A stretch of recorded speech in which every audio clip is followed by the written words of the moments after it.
परम पूज्य देवाधिदेव 1008 श्री शांतिनाथ भगवान की जय।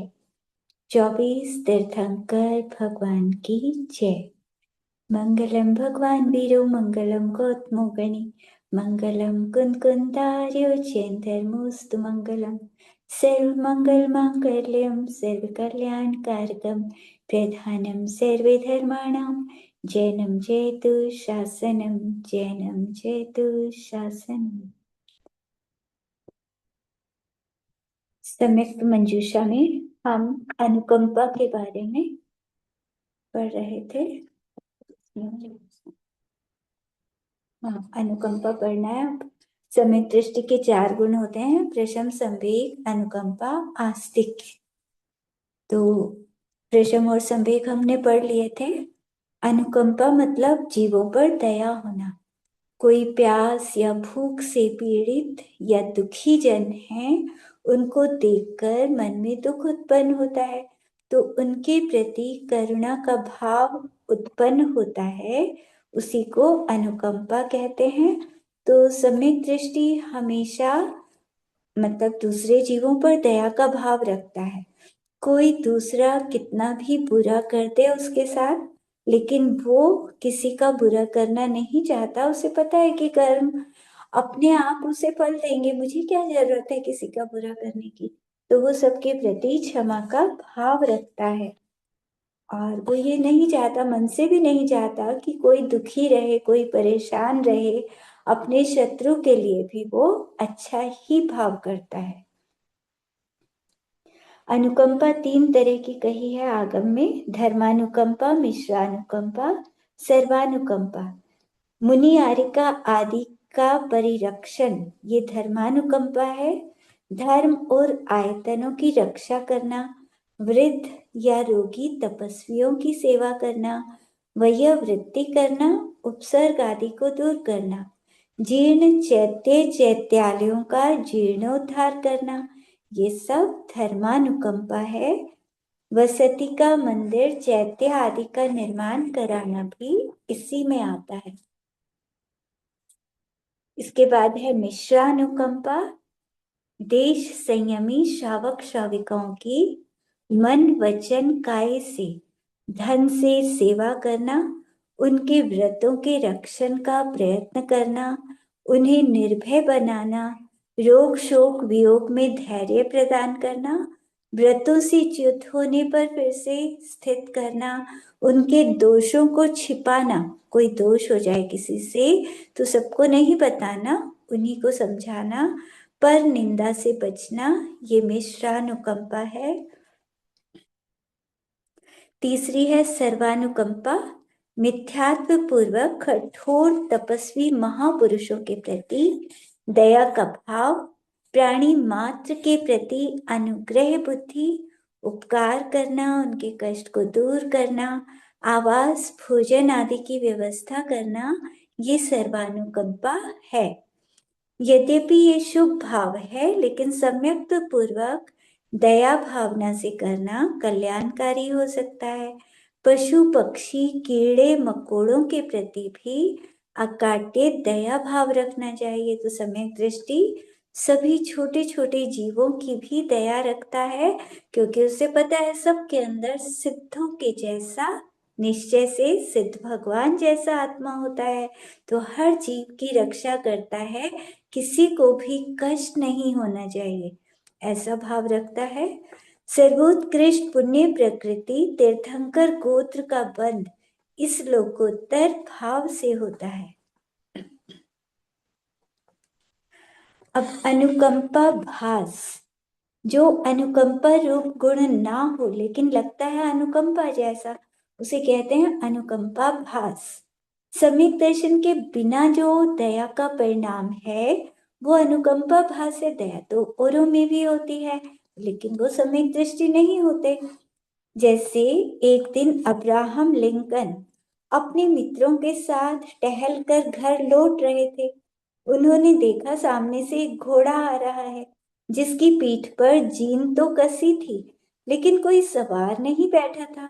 घोड़े को देखकर लिंकन ने सोचा कि इसका सवार अवश्य कहीं गिर पड़ा है। वो बेचारा कहीं बेसुध पड़ा होगा, उसे ढूंढना चाहिए। मित्रों ने कहा, होगा कोई शराबी, इसीलिए कहीं गिर गया होगा, अन्यथा घोड़े से कैसे गिर सकता है। आपको भी क्या शराबी को ढूंढने की पड़ी है। लिंकन ने कहा, क्या शराबी मनुष्य नहीं होता। हमें तो मनुष्य की सहायता करनी चाहिए, चाहे वो कोई भी हो। मनुष्य को मनुष्य की सहायता करनी ही चाहिए। मनुष्य की बुराई दूर की जा सकती है, वो हमेशा तो पापी नहीं रहता। तो मित्रों ने कहा, तुम अपनी मनुष्यता अपने पास रखो, हम पशु लोग तो चले। लिंकन के मित्र उनसे नाराज होकर चले गए, लेकिन लिंकन अकेले उस घोड़े पर बैठकर सवार को ढूंढने लगे। परिश्रम का फल व्यर्थ नहीं जाता। इस कहावत के अनुसार रास्ते में एक भूखा गरीब पुरुष भूख के कारण बेहोश पड़ा था। लिंकन उसे घोड़े पर बिठाकर अपने घर ले गए। एक गंदे गरीब मनुष्य को अपने घर में लाते देखकर उनकी बहन बहुत नाराज हुई। तब लिंकन ने कहा, बहन, मुझ पर बिगड़ो मत। ये भी मनुष्य है और मनुष्य की सेवा करना प्रत्येक मनुष्य का कर्तव्य है। और लिंकन ने उसे स्नान कराकर दूसरे कपड़े पहनाए और भोजन करवाकर उसे उसके घर भेज दिया। लिंकन में और भी अनेक तरह के गुण थे। उन विशेष गुणों के कारण ही वे अमेरिका के राष्ट्रपति बने। वहां के लोग आज उनको पिता लिंकन कहकर श्रद्धा के फूल चढ़ाते हैं। उनके सभी गुण लौकिक दृष्टि से तो स्वर्ग को दिलाने वाले थे। उन गुणों से उन्हें लौकिक सुख तो मिलेंगे, लेकिन मोक्ष मार्ग की अपेक्षा लौकिक सुखों का महत्व नहीं है। यदि वो सच्चे देव आदि की श्रद्धा वाले होंगे, तब अनुकंपा गुण अनुकंपा भास ना होकर सम्यक दर्शन का चिन्ह बनेगा। तो मतलब अनुकंपा अन्य जीवों में भी होती है, लेकिन सम्यक्त्व के बिना वो अनुकंपा भास कहलाती है। अगला है आस्तिक्य गुण। मंदिर के ऊपर लगी हुई ध्वजा हवा के निमित्त से जिस दिशा में झुकती है, उसी ओर डंडे में लिपट जाती है। कभी इधर से उधर, कभी उधर से इधर उड़ती रहती है। जब हवा बंद हो जाती है या कम हो जाती है, तो ध्वजा सरल सीधी हो जाती है और स्थिर हो जाती है। ऐसे ही संसारी प्राणी जब बुरी वासना में पड़ता है, तो बुराई की तरफ जाकर चोर, चुगलखोर आदि बनते हुए स्वयं कष्ट उठाता है। जब अच्छी तरफ जाता है, तो लौकिक सुख शांति को पाता है। लेकिन जब इससे भी आगे बढ़ता है, तो बाह्य वासना रूपी हवा बंद हो जाने पर सिर्फ परमात्मा के अनुभव में लीन होकर अपने मन को स्थिर बना लेता है, तो सदा के लिए निराकुल भी बन सकता है। तो इस तरह मतलब तत्वों पे श्रद्धान आदि करना, ये सब आस्तिक्य भाव है। जीवादि पदार्थों को स्वीकार करना, उन पर श्रद्धान करना। आत्मा एक स्वतंत्र द्रव्य है, अनंत है, अमूर्तिक है, ज्ञान दर्शन से युक्त है, चेतन है, ज्ञान आदि गुण पर्यायों वाला है। इस तरह आत्मा के स्वरूप ज्ञान के साथ अजीब आदि तत्वों के संबंध को स्वीकार करके सात तत्वों पर दृढ़ श्रद्धान करना, इसका नाम है आस्तिक्य। तो ये स्वयं गम्य है। हम जान सकते हैं कि हमें कितना श्रद्धान है तत्वों पर। तो इसके रहते हुए जीव पर पदार्थों के प्रलोभन से विचलित ना होकर सम्यक में दृढ़ रहता है। सम्यक दर्शन के अंग, जैसे सेना से सहित राजा शत्रु को नष्ट करने में समर्थ होता है, उसी तरह 8 अंगों से सहित सम्यक दर्शन कर्म शत्रुओं को नष्ट करने में समर्थ होता है। एक एक अंग की विशेषता को प्राप्त कर भवे जीव मोक्ष को प्राप्त हुए हैं। फिर जो सारे अंग सहित हो, तो क्या वो मोक्ष को नहीं जाएंगे? अवश्य जाएंगे। सम्यक दर्शन के 8 अंगों को पालन करना उतना ही आवश्यक है जितना वृक्ष का अस्तित्व रखने के लिए वृक्ष की शाखाओं का होना और शरीर का अस्तित्व कायम रखने के लिए शरीर के अवयवों का होना। और 8 अंगों के बिना सम्यक दर्शन को अच्छी तरह से नहीं पाल सकते। जैसे दृष्टि अर्थात आंखों से हीन पुरुष अपने इच्छित स्थान तक नहीं पहुंच सकता। अंधा व्यक्ति है, वो कैसे पहुंच पाएगा? तो ऐसे ही सम्यक दर्शन से हीन पुरुष को कभी भी मोक्ष का लाभ नहीं हो सकता। जैसे राज्य के अंग मंत्री, सेनापति, इनके बिना राज्य समृद्ध नहीं होता, ऐसे ही निशंकित आदि अंगों के बिना सम्यक दर्शन भी आभ्यंतर और बाह्य वैभव नहीं दे सकता। इसीलिए प्राणी को चाहिए कि सम्यक दर्शन के अंगों को प्राप्त करके निर्ग्रंथ दिगंबर मुनि बनने की कामना करें। 8 अंग में से एक भी अंग कम हो तो वो सम्यक दर्शन संसार की परंपरा को नष्ट नहीं कर पाता। जैसे कोई मंत्र है और उसमें एक अक्षर कम पढ़े तो वो सांप के जहर को उतार नहीं पाता।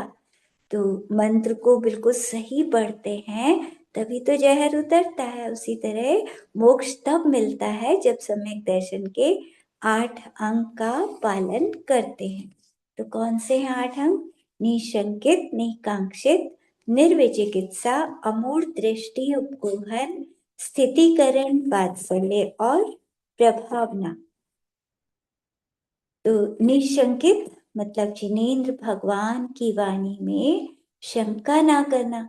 जैसा उन्होंने अनेकांतात्मक वस्तु का स्वरूप कहा है वो वैसा ही है, अन्य नहीं है। जिनेंद्र भगवान की कही बातें सब सत्य हैं। तो ऐसा जो मानता है वो मनुष्य निशंकित अंग सहित होता है। जिनेंद्र ही देव हैं और उनके द्वारा बताए तत्व वही तत्व हैं। ऐसा जिसको निश्चय हो जाता है वो निशंकित अंग के धारकों में शिरोमणि है। सूक्ष्म तत्वों में, धर्म में, जिनेंद्र देव में, सद्गुरु में और शुभ ज्ञान में जो शंका नहीं की जाती तो उसके निशंकित अंग कहा गया है। सीता जी के हरण के प्रसंग में जब रावण का श्री राम से युद्ध हुआ तब विभीषण ने विचार किया कि श्री रामचंद्र जी 8वें बलभद्र हैं और लक्ष्मण जी 8वें नारायण हैं तथा रावण 8वां प्रतिनारायण है। जो प्रतिनारायण होता है वो नारायण के हाथों से मृत्यु को प्राप्त होता है, ऐसा जैन शास्त्रों में कहा गया है। तो उसे विश्वास होता है कि जो बात शास्त्र में लिखी गई है वो कभी झूठ नहीं हो सकती। तो उसको शंका नहीं थी इसमें। तो शंका रहित होकर वह 3 लोक के कंटक रूप अपने बड़े भाई को छोड़कर, उसे शास्त्र पढ़कर ये विश्वास था कि रावण की तो मृत्यु होनी ही होनी है, लक्ष्मण अवश्य रावण को मारेंगे। तो रावण को छोड़कर वो 30 अक्षोहिणी ब्रह्मांड अपनी सेना के साथ श्री राम के पास चला गया। इसी तरह देवकी और वसुदेव को भी शंका रहित जानना चाहिए। वो ऐसे कि जब कंस ने देवकी के बालक को मारने के लिए प्रार्थना की तब देवकी और वसुदेव ने सोचा कि मेरा पुत्र तो 9वां नारायण बनेगा और उसके हाथ से जरासंध नाम के 9वें प्रतिनारायण और कंस का मरण होगा। ऐसा जैन शास्त्र में मतलब मुनिराज ने बताया था उसको। तो ऐसा निश्चय करके कंस को अपना बालक देना उसने स्वीकार कर लिया, क्योंकि उसे पता था जो मुनिराज ने कहा है वो बात झूठ नहीं होगी। तो जिस तरह इन सब ने शंका से रहित होकर कार्य किया उसी तरह सब भव्य जीवों को जिनेंद्र भगवान के वचनों में शंका नहीं करनी चाहिए। राजा धर्मघोष सच्चे देव शास्त्र, गुरु और धर्म को छोड़कर किसी भी अन्य देवी देवता या गुरु को नमस्कार नहीं करते थे।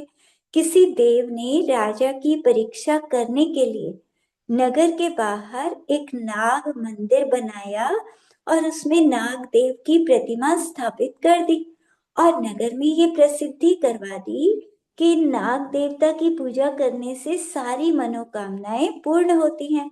नगर वासियों के बड़े बड़े समुदाय नाग मंदिर में पूजा भक्ति करने के लिए जाने लगे। मंत्री आदि ने राजा से भी पूजा भक्ति करने के लिए चलने का आग्रह किया।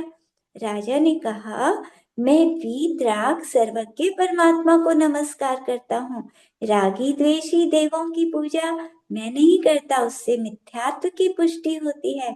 मैं उनको प्रणाम नहीं करूंगा। राजा के ऐसा कहने पर राजसभा में एक सर्प ऊंचा फन उठाए, क्योंकि देव थे ना, परीक्षा लेने आए थे, तो वो देव सर्प बनकर ऊंचा फन उठाकर फुफकारते हुए राजा की तरफ दौड़ा। यह दृश्य देखकर राजा ने सर्प से कहा कि हे सर्पराज, तुम्हें यदि मुझे डसना है तो डस सकते हो, सबको क्यों डरा रहे हो?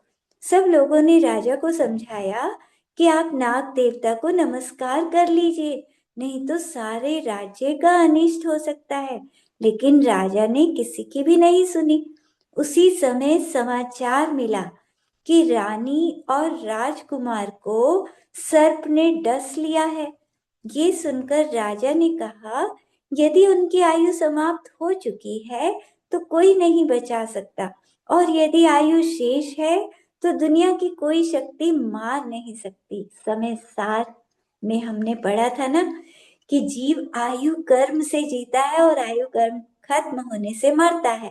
तो उस राजा ने भी शास्त्रों को पढ़ा हुआ था और उसे ज्ञान था कि उनकी स्वयं की आयु पूरी हुई है, इसीलिए उनका मरण हुआ है।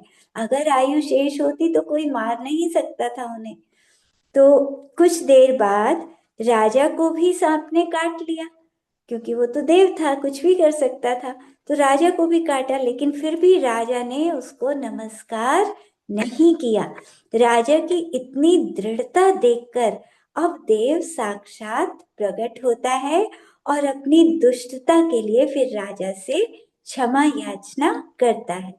तो जो सम्यक दृष्टि होता है उससे जिन धर्म पर मतलब पूरा विश्वास होता है, वो जिनवानी की बातों को गलत नहीं मानता, तो किसी के बहकावे में नहीं आता। उसका श्रद्धान कैसे होता है, जैसे तलवार की धार पर जो पानी चढ़ा हुआ होता है, तो कुछ भी हो जाए, तलवार के टुकड़े भी हो जाएं, लेकिन वो पानी उस पर से हटता नहीं है। तलवार पर जो भी चढ़ा होता है, जिस चीज का भी पानी, तो वो रहता है उसी के ऊपर। तो उसी तरह समय दृष्टि निशंक होकर रहता है, वो किसी की बातों में भी नहीं आता। इस लोक में जीव को केवल परमात्मा की भक्ति ही शरण है। मोक्ष पाने के लिए उसी परमात्मा की आराधना करनी चाहिए, किसी अन्य की नहीं करनी चाहिए। दूसरा अंग है निकांक्षित अंग। इस लोक और परलोक संबंधी इच्छा का त्याग करना।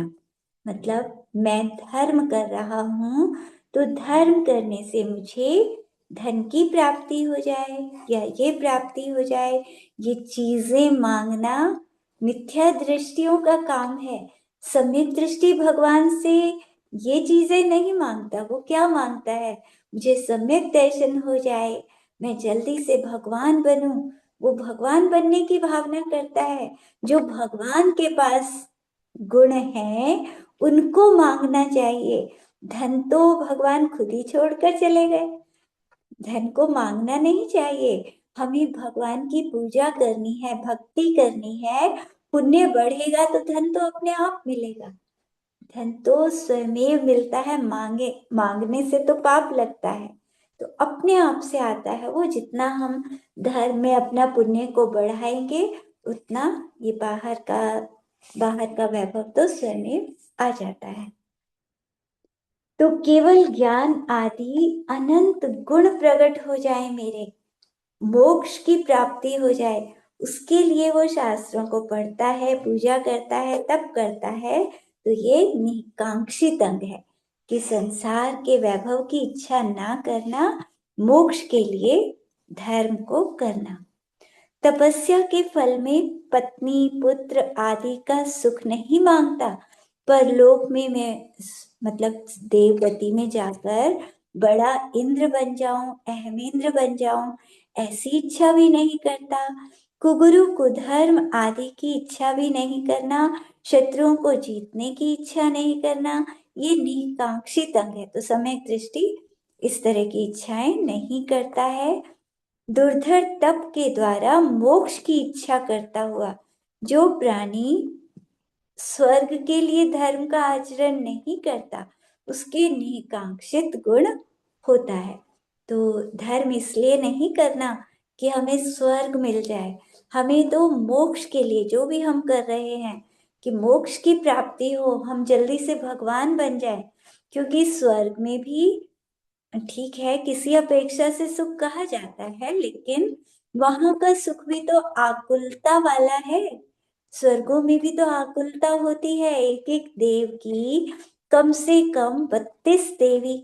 अब सोचो कितनी आकुलता होगी, यहाँ तो एक पत्नी से ही आकुलता रहती है, और वहां 32 के नखरे उठाना, उनकी सुनना, तो वहां कितनी आकुलता होगी। तो आकुलता तो वहां भी है, इसीलिए सुख स्वर्ग में नहीं मोक्ष में है, असली सुख तो मोक्ष में है। तो हमें ये सब क्या किस लिए करना है, ये सारा धर्म मोक्ष के लिए। भगवान मैं भी आपके जैसा बन जाऊं, मुझे और कुछ नहीं चाहिए संसार में, ऐसी भावना करनी है कि बस मेरा आत्मा जल्दी से सिद्ध पर पहुंच जाए, इस तरह की भावनाएं करनी चाहिए। तो ये निकांक्षित गुण कहलाता है।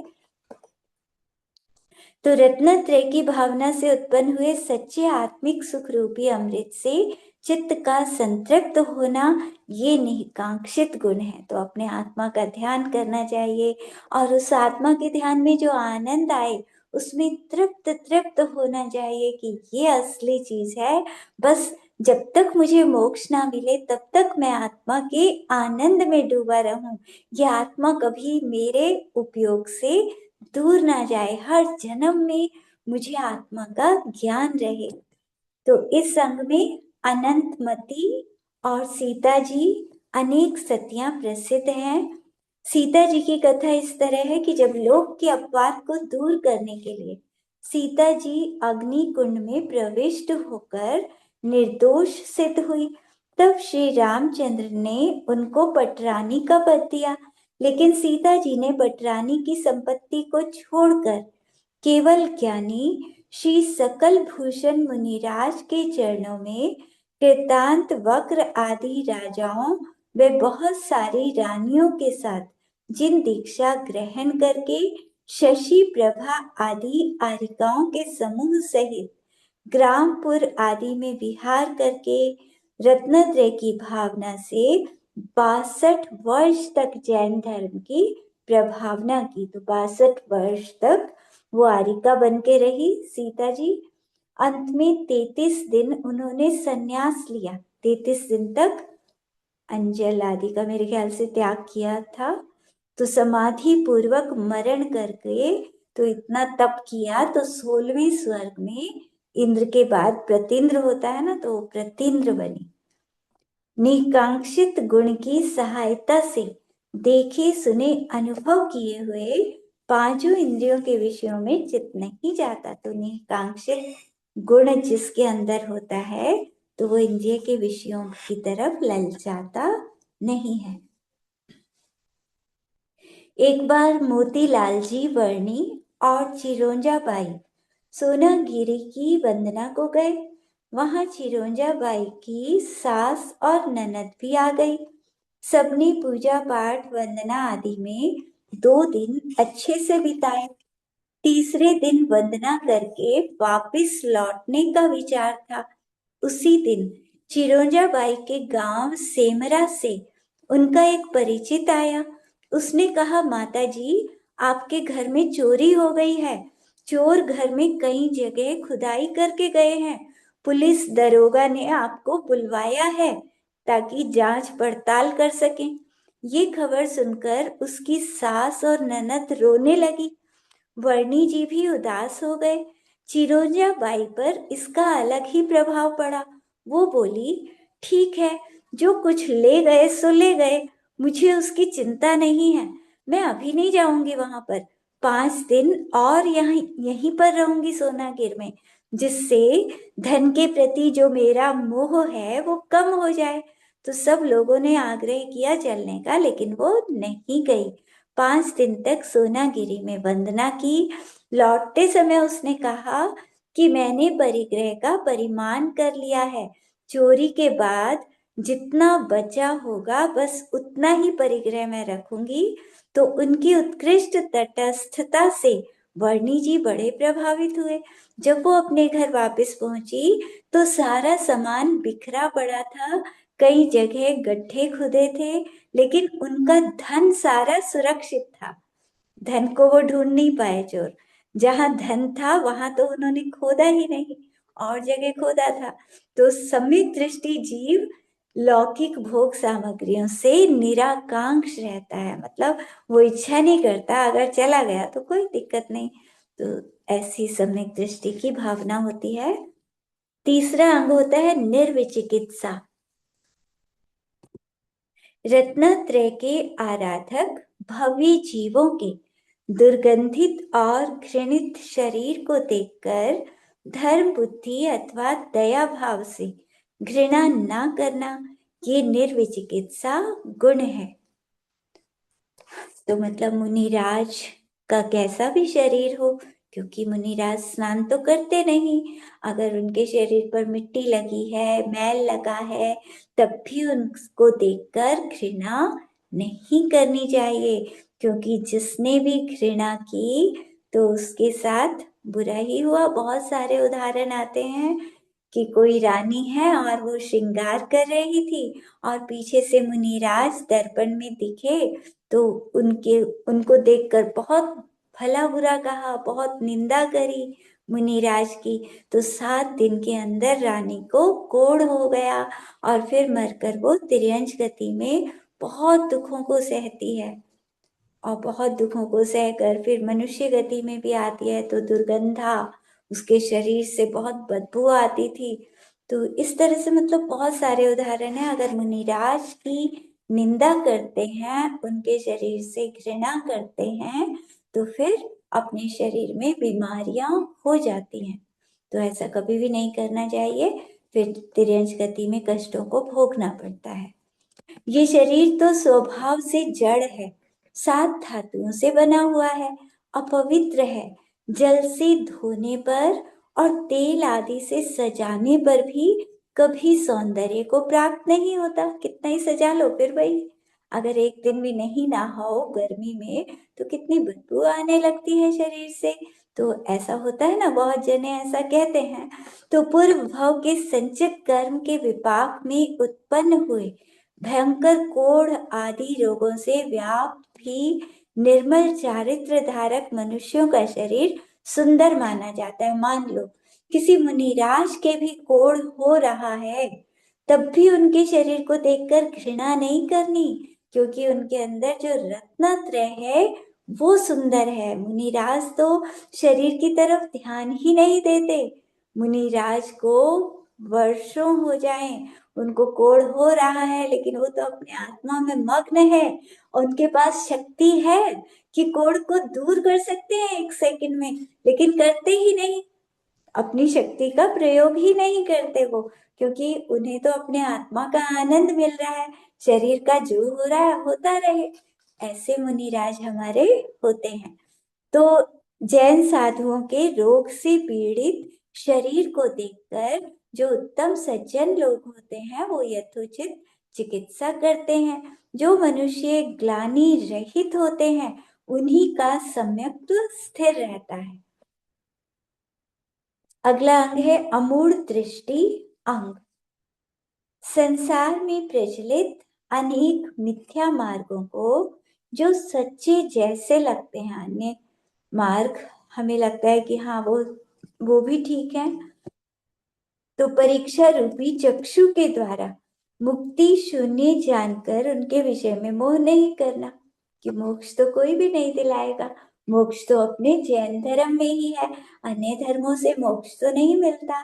तो इसीलिए उनके विषय में मोह नहीं करना, मिथ्यात्व में नहीं जाना, यह मूढ़ दृष्टि गुण है। विवेक बुद्धि होना मतलब अपने जिनेंद्र भगवान को छोड़कर अन्य किसी भी देवी देवता आदि को भगवान नहीं मानना।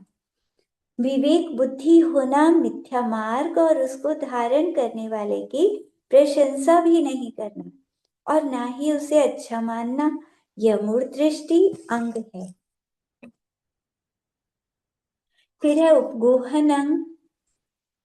शुद्ध जिन मार्ग में बालक और वृद्ध आदि अशक्त जनों से आई निंद्यता को जो ढका जाता है वो उपगोहन कहलाता है।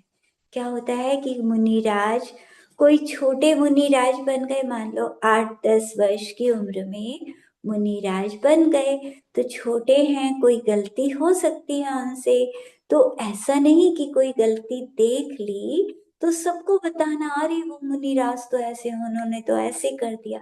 या कोई वृद्ध है, बहुत वृद्ध हैं, अशक्त हैं, उनसे कुछ गलती हुई तो उसको सब जगह गा देना, तो ऐसा भी नहीं करना चाहिए।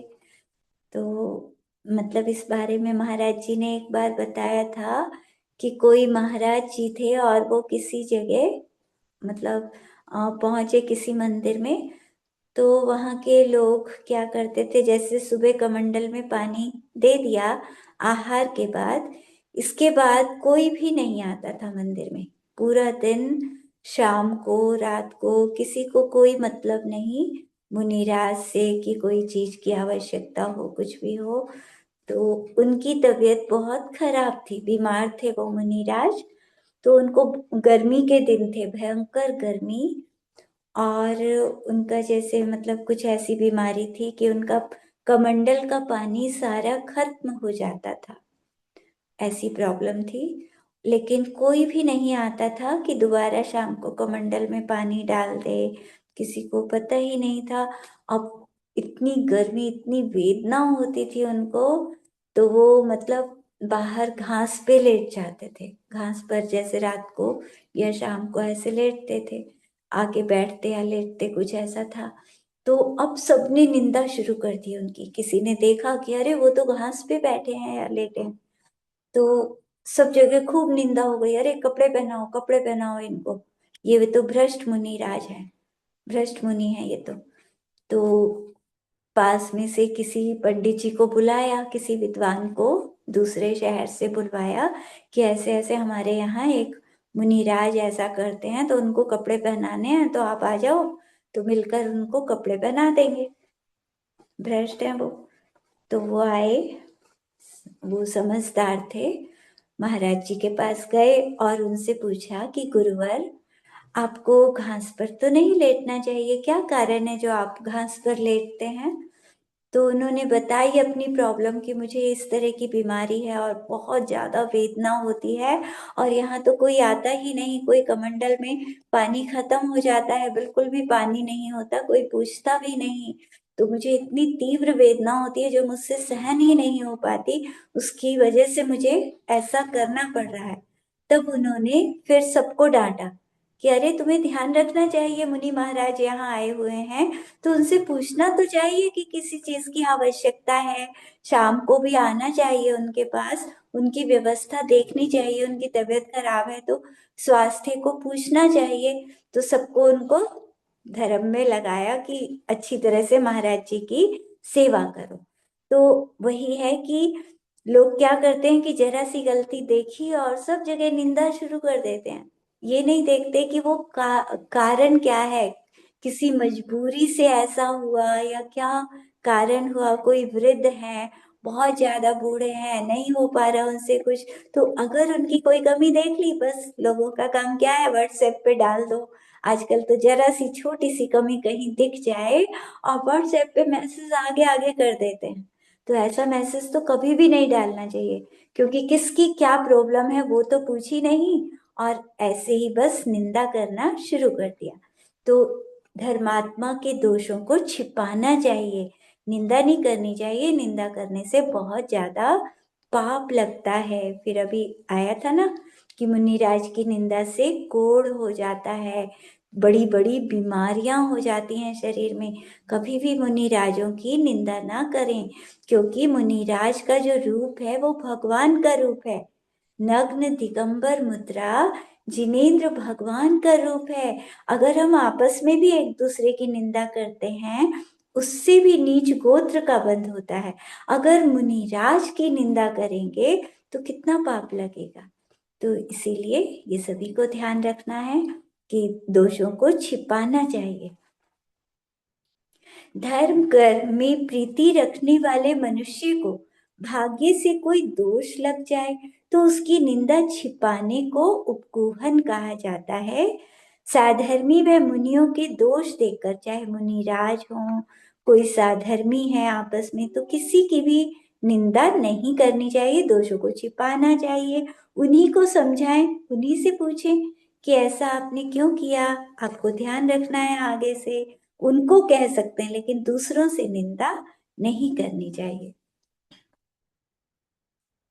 मनुष्यों के गूंगा होना अच्छा है, मतलब दूसरे की बुराई करने से तो बहुत पाप लगता है। इससे अच्छा तो जो गूंगा है वही अच्छा है, कम से कम बुराई तो नहीं करेगा किसी की।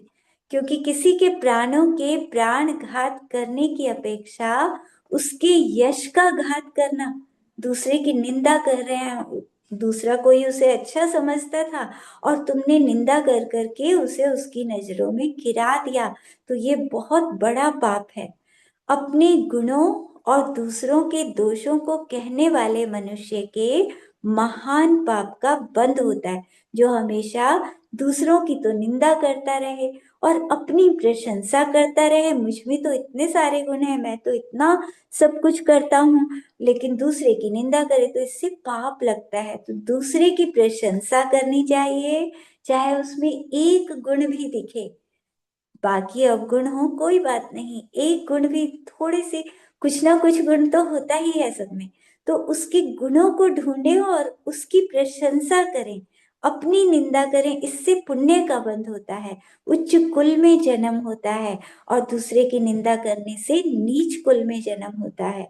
तो जो निंदा के योग्य नहीं, ऐसे उत्तम पुरुषों की अगर कोई निंदा करे तो वो तो नियम से दुर्गति में जाते हैं। तो ऐसा जानकर पुण्यशाली जनों को सज्जनों के दोषों का उपगूहन करना चाहिए। तो सम्यक दृष्टि दूसरे के दोषों को सबसे कहता नहीं है, वो दोषों को छिपाता है।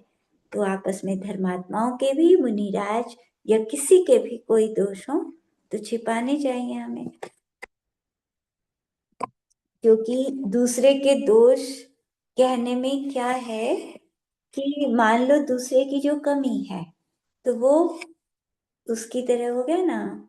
जैसे डस्टबिन में डालते हैं जो बेकार चीजें होती हैं, वो हम कहाँ डालते हैं? डस्टबिन में। तो हम क्या डस्टबिन है जो दूसरे की बेकार बेकार चीजों को इकट्ठा करेंगे, उनको सोचेंगे कि अरे वो ऐसा है, वो ऐसा है, वो ऐसा है। हम डस्टबिन नहीं है, अपने आप को डस्टबिन नहीं बनाना है।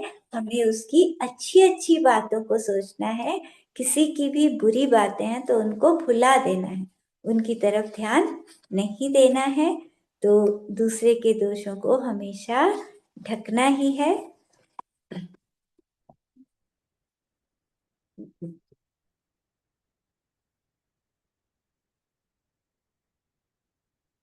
अनेक विपुल कर्म के उदय रूपी कारण को पाकर साधु में उत्पन्न हुए दोषों को सम्यक दृष्टि नहीं देखता। मान लो मुनिराज से कोई गलती हो जाए तो सम्यक दृष्टि उनके दोषों को नहीं देखता। ये कितने आश्चर्य की बात है कि सम्यक दृष्टि सबके प्रति अच्छा भाव रखता है, दया भाव रखता है। आत्म सिद्धि की इच्छा करने वाले महाबुद्धिमान महापुरुष दूसरे के विद्यमान महादोषों को कभी भी प्रकट नहीं करते।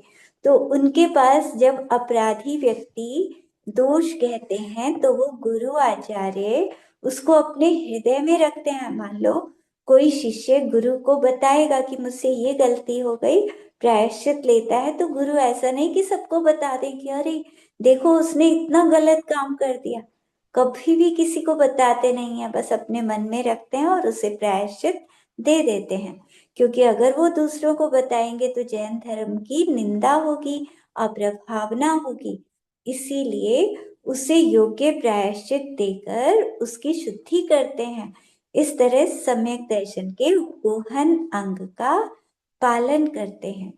जो यतियों के दोष ग्रहण करने में तत्पर होते हैं, मतलब कुछ लोग ऐसे होते हैं ना कि मुनिराजों के दोष ढूंढते हैं कि मुनिराजों में क्या गलती ढूंढे, हम क्या कमी ढूंढे, तो वो संसार समुद्र में डूबते हैं। इस संसार में सब तरह के लोग हैं। मुनिराजों को भी नहीं छोड़ते, सामान्य गृहस्थों को तो वो छोड़ते ही नहीं, उनकी तो कमियां ढूंढते ही रहते हैं। मुनिराज की भी कमी ढूंढ ढूंढ कर निंदा करते हैं, तो वो संसार में भटकते रहते हैं। योग्य ही है कि कालकूट विष को खाने से तो मृत्यु ही होती है, इसमें क्या आश्चर्य है। तो ऐसे जो मुनि राजों के दोषों को ग्रहण करते हैं, उनकी निंदा करते हैं, तो वो बहुत सारा पाप इकट्ठा करके सारी नरक भूमियों में उत्पन्न होकर नरकों में जाते हैं बार बार, और सैकड़ों दुखों का अनुभव करते हैं और फिर निगोद में चले जाते हैं। सम्यक दृष्टि अपने दोषों को छिपाता नहीं, छुपकर किए हुए पाप की शल्य मरने तक बनी रहती है। इसीलिए कोई भी गलती हो जाए तो गुरु को बताता है और प्रायश्चित लेता है। उत्तम क्षमा आदि 10 तरह के गुणों से प्रतिदिन धर्म को बढ़ाने वाला वह अभिमान के वश होकर यदि किन्हीं व्रती जनों के कोई पाप उत्पन्न हुआ है तो उसे ढकने वाला भव्य जीव, जैसे माता पुत्र के सद्गुणों को बढ़ाती है। माता कहा जाता है ना कि जैसे छोटा बच्चा है और बहुत शैतानी करता है, और कोई पड़ोसी शिकायत लेकर आए उस बच्चे की, तो माँ अपने बच्चे को कभी बुरा नहीं कहती। वो हमेशा यही सोचती है कि अरे मेरा बेटा तो बहुत अच्छा है, तो दूसरे को देखकर इसने गलती कर ली होगी, लेकिन मेरा बेटा तो अच्छा है। वो अपने बेटे के की बुराइयों को भी ढक देती है, तो सद्गुणों को बढ़ाती है, अपने पुत्र की तारीफ करती है ताकि वो अच्छा बने। तो ऐसे ही अपने और अन्य साधर्मियों के गुणों को बढ़ाता हुआ व्रती जनों के दोषों को ऐसे ढकता है जैसे सर्वज्ञ के भक्त जिनेन्द्र भक्त सेठ ने कपटी संयमी के वेश को धारण करने वाले सूर्य नाम के चोर की चोरी को छुपा लिया था। चोर चोरी करके भागा था ना मंदिर से, क्षुल्लक बन के आया था वो, और सेठ जी के पास ही भागा भागा पहुंचा चोरी करके। तो उन्होंने पुलिस से कह दिया कि ये तो मैंने मंगाया था ये रत्न, तो उसकी गलती को छिपा दिया और उसे अकेले में डांटा, अकेले में उसे समझाया। तो सबके सामने अपने धर्म की अप्रभावना नहीं करनी चाहिए। क्या सिद्ध परमात्माओं को कभी संसारी जीवों के पापमल से मलिनता हो सकती है? नहीं हो सकती। क्या धूल से कभी आकाश मैला होता है? नहीं होता। मेंढक के मरने से समुद्र में दुर्गंध आती है क्या? नहीं आती। तो यही कारण है कि जो कुल को कलंकित करने वाला कोई हीन मनुष्य यदि चारित्र को धारण नहीं कर सकता है, तो इतने मात्र से विद्वान धर्म की मलिनता का ख्यापन नहीं करते। तो जो दूसरे के दोषों को ढकता नहीं और क्षमा आदि गुण से अपना धर्म नहीं बढ़ाता, तो सम्यक दर्शन उसको प्रकट नहीं होता। सम्यक दृष्टि हमेशा दूसरे के दोषों को छिपाता है।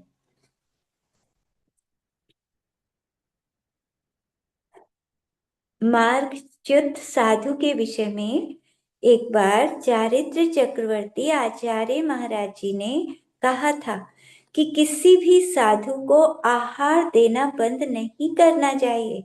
मुनि धर्म को पालना बहुत कठिन है। आहार के बिना मुनि का पैर फिसलेगा तो भयंकर पतन हो जाएगा। मुनि धर्म पालन कर रहा है कोई, तो थोड़ी बहुत अगर कहीं गलती हो भी जाए तो उनका स्थितिकरण करना चाहिए, आहार तो अवश्य देना चाहिए। क्योंकि जितना भी वो कर रहे हैं, आहार ही नहीं मिला, भोजन नहीं मिला तो वो कुछ भी नहीं कर पाएंगे। तो नेत्रों को जागृत रखना चाहिए। ज्ञान आदि की बात में थोड़ी गलती हो गई तो उतना नुकसान नहीं होता जितना संयम पालन में प्रमाद करने पर होता है। तलवार की धार पर संभल कर पैर रखा तो ठीक, नहीं तो पैर नियम से कट जाता है। तो मुनि पद में भी मुनि बनते हैं तो तलवार की धार पर चलने के समान होता है। बहुत पुरुषार्थ इसमें करना पड़ता है, बहुत ध्यान रखना पड़ता है हर जगह। तो इसके बाद है स्थितिकरण अंग, जो धर्म से चलायमान अन्य जीवों को धर्म में स्थित करता है और स्वयं को भी धर्म में दृढ़ करता है। दूसरों को भी धर्म में लगाए और स्वयं भी धर्म में लगे, उसी के स्थितिकरण गुण होता है। धर्म को विध्वंस करने वाले क्रोध, मान, माया, लोभ आदि कारणों के होते हुए भी धर्म से नहीं हटना, और दूसरा कोई धर्म से हट जाए तो उसको धर्म में लगाना। तो ये मतलब स्थितिकरण अंग हमको पालना ही चाहिए, ध्यान रखना चाहिए इसके बारे में। जब आचार्य शांति सागर जी महाराज जैनियों को मिथ्या देवों की पूजा का त्याग करा रहे थे, तब गांव के मुख्य व्यक्तियों ने आकर पूज्य श्री से प्रार्थना की, हे महाराज, इस गांव में सर्प का उपद्रव है बहुत। सांप का मतलब सांप बहुत है और किसी को भी काट लेते हैं। तो एक जैनी भाई है, वो सांप का विष उतारने में निपुण है, सांप का जहर उतार देता है। तो वो मिथ्या देवों की भक्ति करके उनके मंत्र को पढ़कर सांप का जहर उतारता है। अगर उसको आपने नियम दे दिया मिथ्यात्व के त्याग का, तो हम सब तो बड़ी मुसीबत में पड़ जाएंगे। फिर सांप का जहर कैसे उतारेगा वो, अगर मिथ्यात्व छोड़ दिया। इसीलिए उसको मत देना आप मिथ्यात्व त्याग का नियम, बाकी सबको दे देना। तो बाकी सबके लिए कोई दिक्कत नहीं है। अब महाराज जी ने गंभीरता से इस समस्या पर विचार किया और उस जैन व्यक्ति से कहा कि जैन मंत्र में तो अचिंत्य शक्ति पाई जाती है। हम तुम्हें एक मंत्र बताते हैं, तुम उसका विधि पूर्वक प्रयोग करो। यदि 2 महीने के अंदर वो मंत्र तुम्हारा काम ना करे तो फिर तुम पर कोई बंधन नहीं रहेगा। इसीलिए तुम 2 महीने के लिए मिथ्यात्व का त्याग कर दो। तो महाराज ने उस मांत्रिक बंधु को मिथ्यात्व का त्याग कराकर 2 महीने का त्याग कराया और एक मंत्र दिया और उसकी विधि भी बता दी। इसी बीच किसी का समाचार आया और कहा उसने कि उसके बैल को सांप ने काट लिया है। तो वो व्यक्ति तुरंत पंच परमेष्ठी का स्मरण करता हुआ वहां पहुंचता है उस बैल के पास, और जैन मंत्र जो मुनिराज ने दिया था उसका प्रयोग किया और तत्काल जहर उतर गया।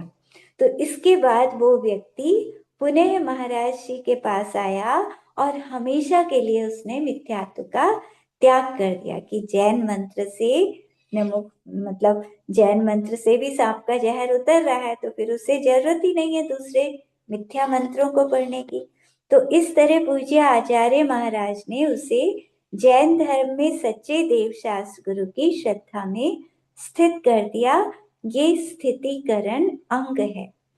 और एक और भी सुना था हमने, महाराज जी बता रहे थे कि एक मुसलमान था, कोई मुसलमान व्यक्ति था और वो हमारे जैन धर्म का नमोकार मंत्र पढ़कर तब वो जहर उतारता था सांप का।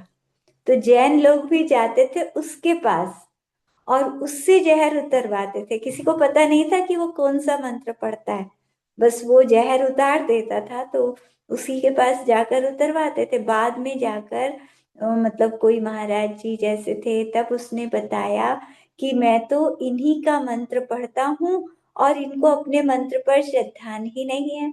मैं इन्हीं इन जैनियों का ही मंत्र पढ़कर और इनका जहर उतार देता हूँ। तो मतलब श्रद्धान होना चाहिए। श्रद्धान जिसको हो जाता है अपने मंत्रों पर, तो फिर वो मंत्र तो बहुत महान है, नमोकार मंत्र राजा है सब मंत्रों का।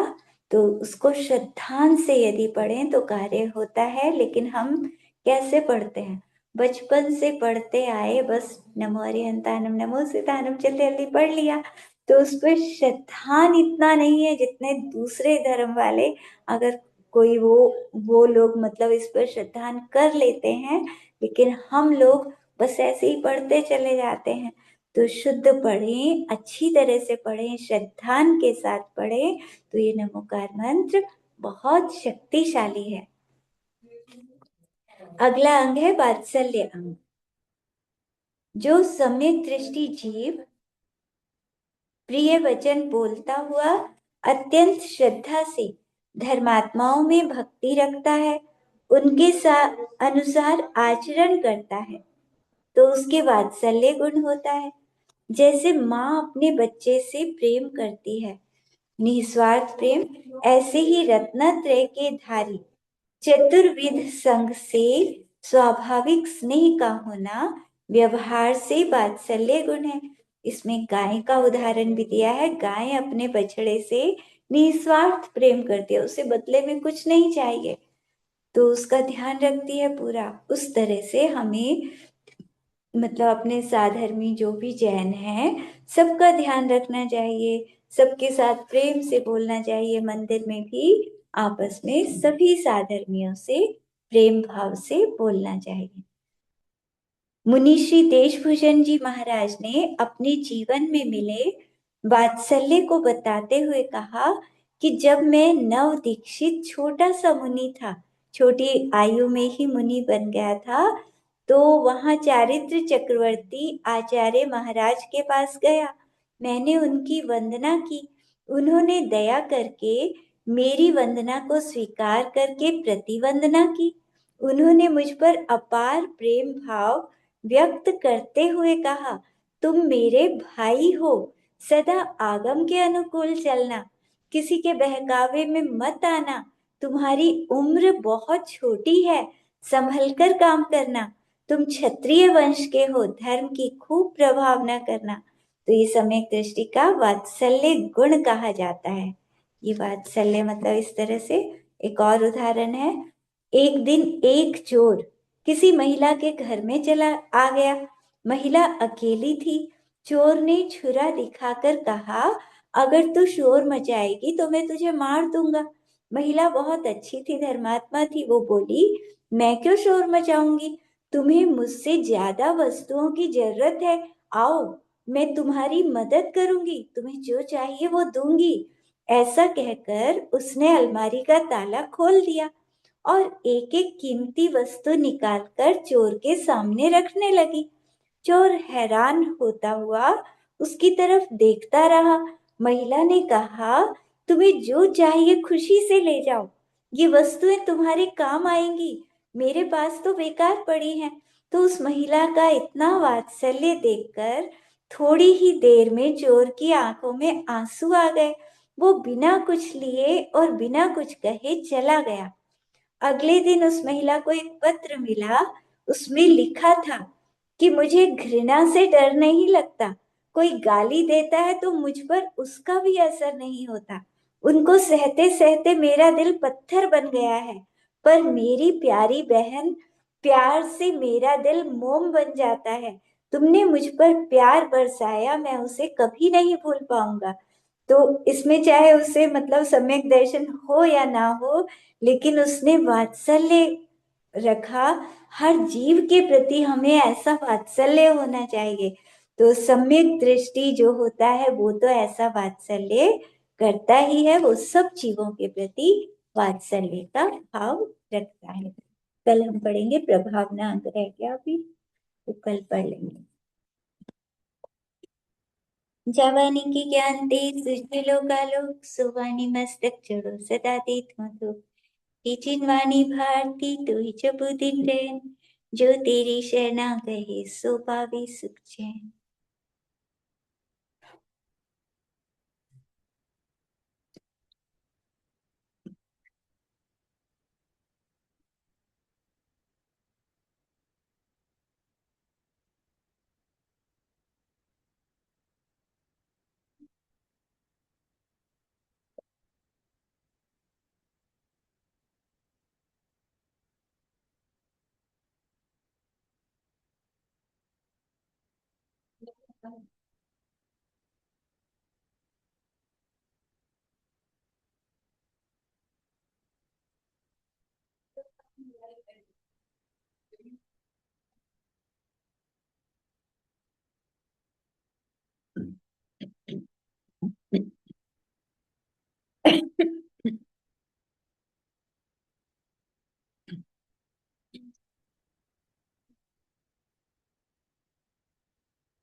आंखें बंद करेंगे।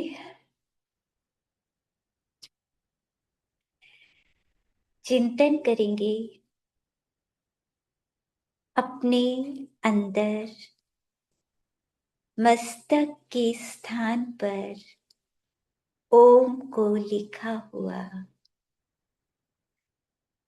सफेद प्रकाश जिसमें से निकल रहा है, ऐसे ओम को मस्तक पर अंदर लिखा हुआ चिंतन करें। उस ओम में हम देख रहे हैं सबसे ऊपर सिद्ध भगवान। सिद्धों को चिंतन करें ओम के अंदर, और अरिहंत भगवान को देख रहे हैं। आचार्य, उपाध्याय, साधु, पांचों परमेष्ठी ओम के अंदर झलक रहे हैं। ऐसा ओम, उसके अंदर से सफेद प्रकाश निकल रहा है, और वो निकलता निकलता पूरे मस्तक में, मुख में, सब जगह फैलता जा रहा है। अपने ही अंदर ओम को देखकर और उस ओम से निकलते हुए प्रकाश को देखते रहना है। वह ओम का प्रकाश गर्दन से होते हुए हृदय स्थान तक पहुंच गया है। दोनों हाथों में भी उस ओम का प्रकाश फैलता जा रहा है। हाथों की उंगलियों में सब जगह चिंतन करें सफेद रंग का प्रकाश पूरे शरीर के अंदर फैल रहा है। पैरों में, पैर की उंगलियों तक, पूरे शरीर के अंदर जहां आत्मा बैठा है, मेरे पूरे आत्मा में उस ओम का प्रकाश फैला हुआ। अपने अंदर चिंतन करें, प्रकाश ही प्रकाश, अद्भुत प्रकाश फैला हुआ। और मेरे आत्मा के प्रदेश ओम को छूकर सब जगह जा रहे हैं। मस्तक के स्थान पर जो आत्मा के प्रदेश थे, वो आत्मा के प्रदेश पूरे शरीर के अंदर घूम रहे हैं। पूरा शरीर, पूरा आत्मा, शरीर के अंदर मेरा आत्मा है, पूरा आत्मा पवित्र हो रहा है उन प्रदेशों के द्वारा। एक एक जगह पर वो सारे प्रदेश फैल गए हैं, सब जगह घूम रहे हैं अंदर, और सारे आत्मा को पवित्र कर रहे हैं। पाप नष्ट हो रहे हैं। मेरे अंदर से पापों का नाश हो रहा है। मैं आत्मा पवित्र हो रहा हूँ।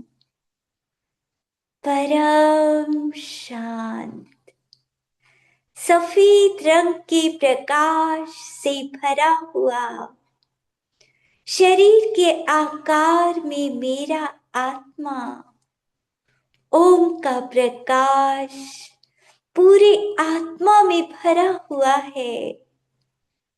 अपने पूरे आत्मा को सफेद प्रकाश के रूप में अपने ही अंदर महसूस करना है, देखना है। सफेद पवित्र प्रकाश सारे आत्मा के प्रदेशों से कर्मों का मैल मानो हट रहा है।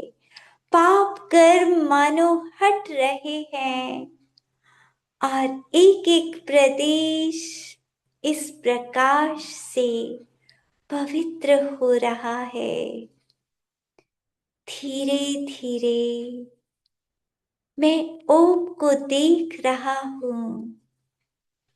उस ओम से जो प्रकाश निकल रहा था, मैंने ध्यान से उस प्रकाश को देखा तो उस प्रकाश के अंदर भी बहुत छोटे छोटे से ओम दिखाई दे रहे हैं।